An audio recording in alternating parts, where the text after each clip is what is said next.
விநாயகர் பொதுவான கடவுள். எந்த காரியங்களை செய்தாலும் விநாயகரை வணங்க வேண்டும் என்பது நம்ம ஐதீகம். அந்த வகையில விநாயகருக்கு 10 விதமான பெயர்கள் இருக்கின்றது தெரியுமா? விநாயகரின் ஒவ்வொரு திருநாமத்திற்கும் ஒவ்வொரு பலனும் ஒவ்வொரு தனி அர்த்தமும் உள்ளது. இந்த பெயர்களை சொல்லி அழைக்கும் பொழுது அதற்கான பலன்களும் நமக்கு கிடைக்கிறது. மங்களமூர்த்தி, மங்களத்தை அருளும் தெய்வம் என்பது பொருள். இவரை வழிபட்டால் அனைத்து விதமான நலன்களும் கிடைக்கும். ஏகாந்தா, ஏகம் என்றால் ஒன்று, தந்தம் என்றால் தந்தத்தை உடையவர் என்று பொருள். ஏகாந்தா என்றால் ஒற்றை கொம்பன் என்பது பொருள்.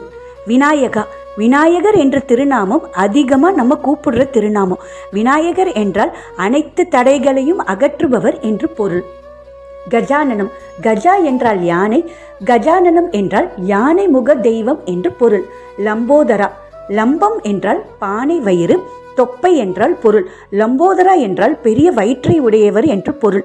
விக்னஹர்த்தா, விக்னம் என்றால் தடை, ஹர்த்தா என்றால் அழிக்கக்கூடியவர் என்று பொருள். விக்னஹர்த்தா என்றால் வாழ்வில் உள்ள அனைத்து தடைகளையும் அகற்றக்கூடியவர் என்று பொருள். கணதக்ஷாயா, அனைத்து விதமான கணங்களுக்கும் தலைவன் அல்லது தெய்வம் என்று பொருள். சித்தி விநாயகர், சித்தி என்றால் வெற்றி, அனைத்து விதமான வெற்றிகளையும் அருளும் தெய்வம். புத்தி விநாயகர், புத்தி என்பது அறிவை ஞானத்தை குறிப்பதாகும். ஞானத்தின் கடவுள் என்பதால் விநாயகருக்கு புத்தி விநாயகர் என்ற பெயரும் உண்டு. பூபதி, பூமிக்கே தெய்வம் என்பதால் விநாயகருக்கு பூபதி என்ற திருநாமம் உண்டு.